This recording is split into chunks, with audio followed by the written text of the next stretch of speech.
Hello friend, welcome to United Study Hub. आज के topic में हम लोग एनटीपीसी प्रैक्टिस सेट 2016 से रिलेटेड लेक्चर 7th को कवर करने वाले हैं। तो फ्रेंड्स, यदि आप हमारे चैनल पर नए हैं तो हमारे चैनल को सब्सक्राइब करके बेल आइकन को प्रेस कर लीजिएगा, जिससे कि हमारे नए वीडियो की नोटिफिकेशन आपको मिलती रहे।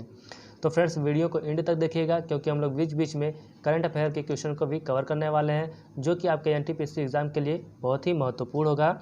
तो चलिए स्टार्ट करते हैं दोस्तों। आज का सेशन हमारा क्वेश्चन नंबर फर्स्ट है, अंतर्राष्ट्रीय अंतरिक्ष विश्वविद्यालय का वैश्विक मुख्यालय कहाँ पर है? तो दोस्तों इसका आंसर हो जाएगा ऑप्शन नंबर डी, फ्रांस में अंतर्राष्ट्रीय अंतरिक्ष विश्वविद्यालय का वैश्विक मुख्यालय है। फ्रांस की राजधानी पेरिस है। फ्रांस की मुद्रा यूरो है। और फ्रांस जो है कि प्रत्येक वर्ष 14 जुलाई को अपना राष्ट्रीय दिवस मनाता है। ठीक है। नेक्स्ट है, भारत के 15वां प्रधानमंत्री का नाम बताइए। तो दोस्तों इसका आंसर हो जाएगा option number A, Narendra Modi ji जो है यह भारत के 15वें प्रधानमंत्री हैं। यदि फर्स्ट की बात की जाए तो प्रथम नंबर पे आपके पंडित जवाहरलाल नेहरू थे, सेकेंड पर गुलजारी लाल जी, थर्ड पर लाल बहादुर शास्त्री जी, फोर्थ पर फिर गुलजारी जी होते हैं, और फिफ्थ नंबर पे इंदिरा गांधी जी हैं। ठीक है। 5वें नंबर की जो प्रधानमंत्री है वो आपके इंदिरा गांधी जी हैं। तो बहुत इंपॉर्टेंट है, ये आप याद रखिए, क्योंकि ये पूछा गया है एग्ज़ाम में। नेक्स्ट है, बांग्लादेश के मोहम्मद यूनुस को उनके किस योगदान के लिए 2016 में नोबेल शांति पुरस्कार दिया गया था? तो दोस्तों इसका आंसर हो जाएगा ऑप्शन नंबर ए, आर्थिक एवं सामाजिक विकास की दिशा में उनके प्रयासों के लिए 2006 में नोबेल का शांति पुरस्कार दिया गया था। यदि हम बात करें प्रेजेंट टाइम की, तो 2014 में कैलाश सत्यार्थी और मलाला यूसुफजई को नोबेल पुरस्कार दिया गया था। और दोस्तों 2019 में अबी अहमद अली को दिया गया था। जबकि दोस्तों 2020 में प्रेजेंट टाइम जो आपका करंट का क्वेश्चन है, वर्ल्ड फूड प्रोग्राम एक संस्था है, उसको 2020 का नोबेल पुरस्कार दिया गया है। तो इसको आप याद रखिएगा। ठीक है। वर्ल्ड फूड प्रोग्राम संस्था है, उसको 2020 का नोबेल का शांति पुरस्कार दिया गया है। याद रहेगा दोस्तों, इन तीनों को आप याद रखिएगा, क्योंकि यहाँ से एग्जाम में पूछे गए हैं, ये तो बहुत बार पूछा गया है क्वेश्चन। नेक्स्ट है, भारतीय मुद्रा नोटों की छपाई के लिए उपयोग की जाने वाली सामग्री है। तो दोस्तों इसका आंसर हो जाएगा ऑप्शन नंबर बी, कपास एवं कपास के लते द्वारा भारतीय मुद्रा नोटों की छपाई की जाती है। इससे रिलेटेड दोस्तों कुछ क्वेश्चन इंपॉर्टेंट बनते हैं, उसको हम लोग डिस्कस कर लेते हैं। आहत सिक्का भारत का प्राचीनतम सिक्का है। आहत सिक्का, ठीक है। सोने का सिक्का सर्वप्रथम यूनानियों ने चलाया था। और दोस्तों शेर शाह ने चांदी का रुपया चलाया था। ठीक है दोस्तों, याद रहेगा आप सभी को। आगे चलते हैं। हाल ही में निम्नलिखित में से किस देश ने भारत के साथ सौर ऊर्जा विकसित करने के लिए समझौते पर हस्ताक्षर किए हैं? तो दोस्तों इसका आंसर हो जाएगा ऑप्शन नंबर डी, रूस ने भारत के साथ सौर ऊर्जा विकसित करने के लिए हस्ताक्षर किए हैं। जबकि दोस्तों सौर ऊर्जा का मुख्यालय जो है वो आपका भारत में स्थित है। तो इसको आप याद रखिएगा। ठीक है दोस्तों, क्या याद रखना कि सौर ऊर्जा का जो मुख्यालय वह कहाँ स्थित है? आपका भारत में स्थित है। तो इसको आप याद रखिए। आगे चलते हैं।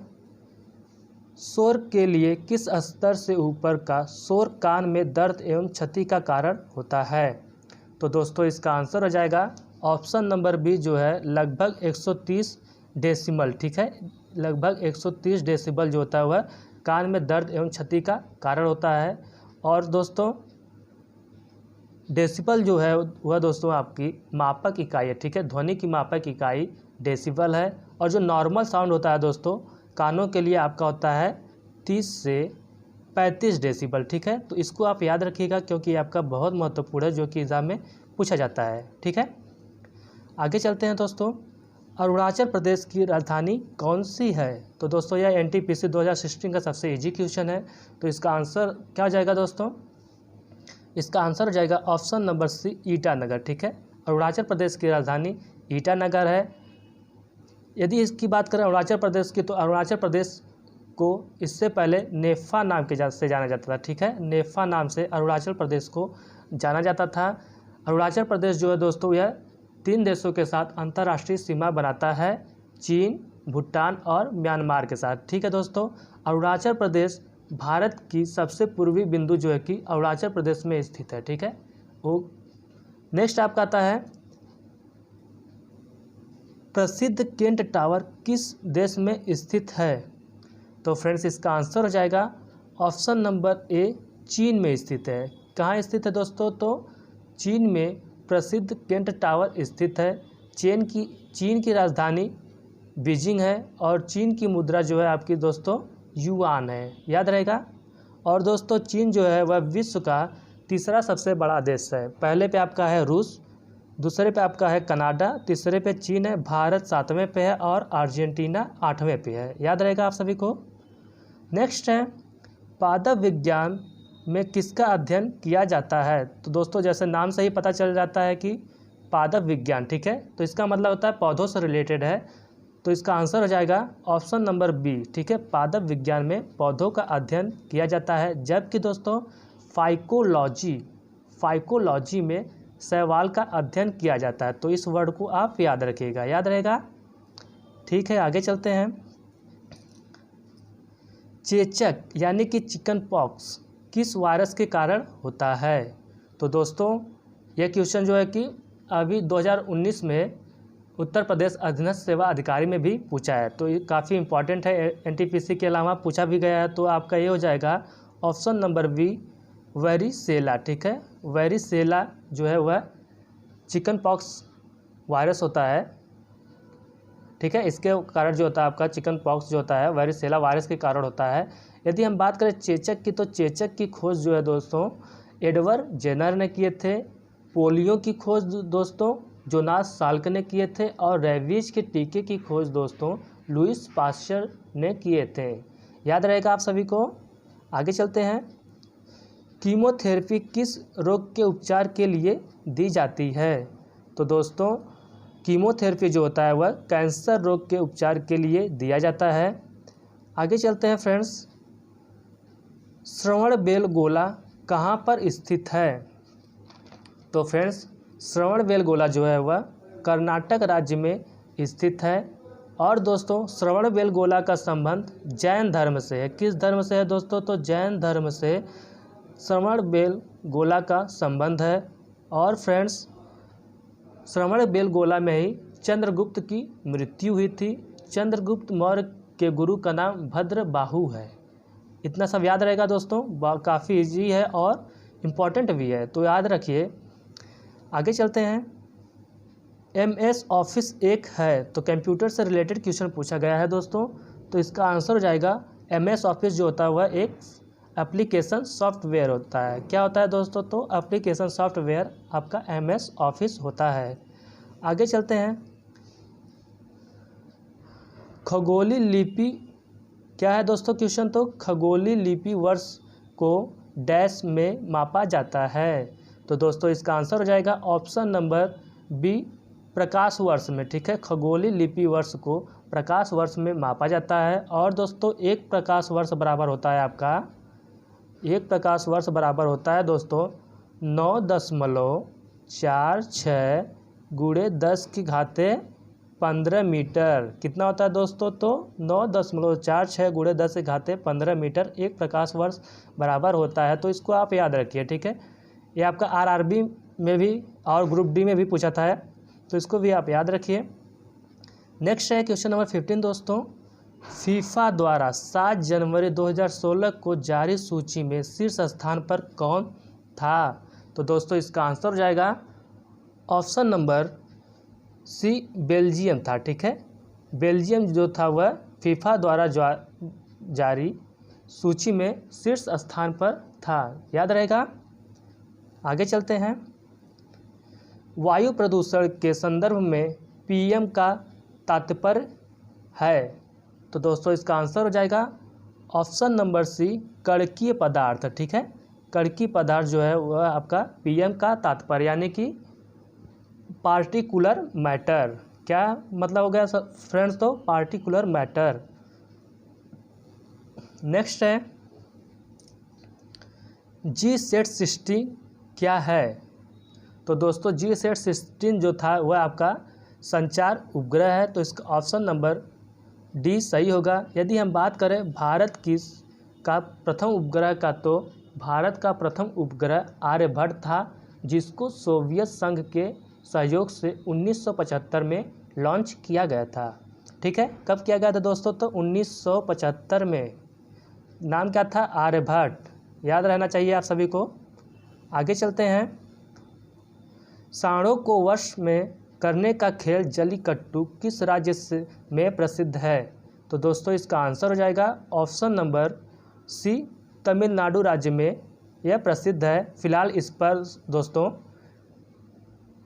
भारत का उच्च न्यायालय जो है इस पर बैन लगा दिया है, क्योंकि इससे जो मनुष्य थे और जानवरों दोनों को हानि पहुंचती थी। ठीक है, यदि हम बात करें केरल राज्य की, तो दोस्तों केरल राज्य में कथकली मोहिनीअट्टम प्रमुख लोक नृत्य है, जो कि एग्जाम में पूछा जाता है, और यहाँ का त्यौहार ओणम और पोंगल है, तो इसको भी आप याद रखिएगा। और दोस्तों कर्नाटक से 2 क्वेश्चन काफ़ी बार एग्जाम में पूछा जाता है कि भरतनाट्यम किस राज्य का लोक नृत्य है? और दोस्तों पूछा जाता है यक्षगान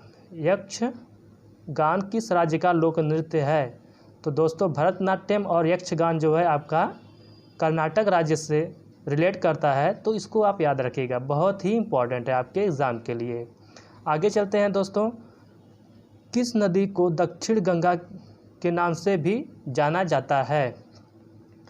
तो दोस्तों इसका आंसर हो जाएगा ऑप्शन नंबर सी, गोदावरी नदी को दक्षिण भारत की गंगा या दक्षिण की बृहत्तम गंगा के नाम से जाना जाता है। और दोस्तों गोदावरी नदी जो है यह भारत की दूसरी सबसे लंबी नदी है और दक्षिण भारत की पहली सबसे लंबी नदी है। ठीक है दोस्तों, गोदावरी नदी का उद्गम त्रिम्बकेश्वर पर्वत से होता है, कावेरी नदी का उद्गम ब्रह्मगिरी की पहाड़ी से होता है, कृष्णा नदी का उद्गम दोस्तों महाबलेश्वर से होता है। ठीक है, कृष्णा नदी से दोस्तों और भी एग्जाम में क्वेश्चन पूछे जाते हैं यहाँ से कि अलमाटी परियोजना, श्रीशैलम परियोजना और नागार्जुन सागर परियोजना किस नदी पर बनाए गए हैं? तो दोस्तों यह तीनों परियोजना जो है कृष्णा नदी पर बनाए गए हैं। याद रहेगा आप सभी को। ओके, आगे चलते हैं। निम्नलिखित में से किसका उपयोग खाना पकाने के लिए किया जाता है? तो फ्रेंड्स इसका आंसर हो जाएगा ऑप्शन नंबर सी, द्रवित पेट्रोलियम का उपयोग जो है उसका खाना बनाने के लिए किया जाता है। और दोस्तों और इसमें जो होता है दोस्तों मरकप्टेन गैस मिलाया जाता है, जो दुर्गंध आती है, तो किस गैस के कारण आती है? तो मरकप्टेन के कारण। याद रहेगा। आगे आपका है क्वेश्चन नंबर 21। तो दोस्तों स्वतंत्रता सेनानी भगत सिंह को किस वर्ष फांसी दी गई थी? तो फ्रेंड्स इसका आंसर हो जाएगा ऑप्शन नंबर बी, सन 1931 ईस्वी में स्वतंत्रता सेनानी भगत सिंह के साथ साथ राजगुरु और सुखदेव जी को भी फांसी दी गई थी। तो इसको आप याद रखिए, इनका डेट भी पूछा जाता है कि कब दी गई थी। तो 23 मार्च। ठीक है, 23 मार्च 1931 को तीनों लोग को फांसी दी गई थी। ठीक दोस्तों, यहाँ से क्वेश्चन और पूछा जाता है फ्रेंड्स, नौजवान सभा की स्थापना किसके द्वारा की गई थी? तो दोस्तों भगत सिंह जी द्वारा 1926 ईस्वी में नौजवान सभा की स्थापना की गई थी। याद रहेगा फ्रेंड्स, इम्पॉर्टेंट है, तो याद रखिए इसको भी।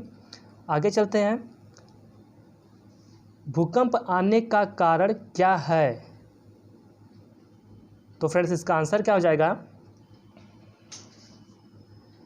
इसका आंसर हो जाएगा दोस्तों ऑप्शन नंबर डी, पृथ्वी की विवर्तनिक प्लेटों की गति के कारण जो होता है भूकंप आता है। और यहाँ से यदि हम बात करें तो पृथ्वी पर जो स्थित प्लेट हैं 18, टोटल कितने प्लेट होते हैं स्थित है? तो दोस्तों 18 प्लेट स्थित हैं। और दोस्तों भूकंप का अध्ययन सिस्मोलॉजी में किया जाता है, जबकि भूकंप की तीव्रता रिएक्टर पैमाने से नापा जाता है। और फ्रेंड्स भूकंप 3 प्रकार के होते हैं, प्राथमिक तरंग, द्वितीयक तरंग और यल तरंग। ठीक है, तो आप तीनों याद रखिए, आपका यल तरंग भी भूकंप से ही रिलेटेड तरंग है। ठीक है दोस्तों, आगे चलते हैं। भारतीय करेंसी नोटों के पिछले भाग पर कितने भाषाएं मुद्रित होती हैं? तो पैसे तो सभी यूज करते हैं, लेकिन किसी ने देखा नहीं होगा कि कितने मुद्राएं मुद्रित होती हैं। तो दोस्तों इसका आंसर हो जाएगा अंग्रेजी भाषा को लेकर टोटल 15 भाषाएं मुद्रित होती हैं। क्लियर है?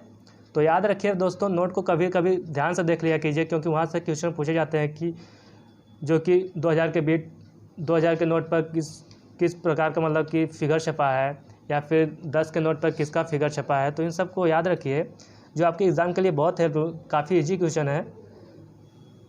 नेक्स्ट है, निम्नलिखित में से कौन सा एक प्राकृतिक ब्लीचिंग एजेंट नहीं है? तो दोस्तों इसका आंसर हो जाएगा ऑप्शन नंबर बी, यानी कि शिमला मिर्च जो है आपका एक प्राकृतिक ब्लीचिंग एजेंट नहीं है। याद रहेगा। आगे चलते हैं। पानी से हाइड्रोजन को अलग करने की प्रक्रिया को क्या कहा जाता है?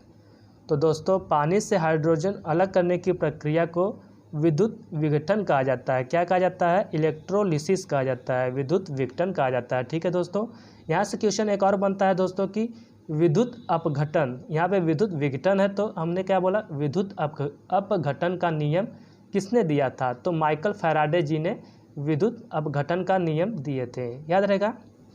आगे चलते हैं। किस वर्ष भारत ने पहली बार राष्ट्रमंडल खेलों की मेज़बानी की थी?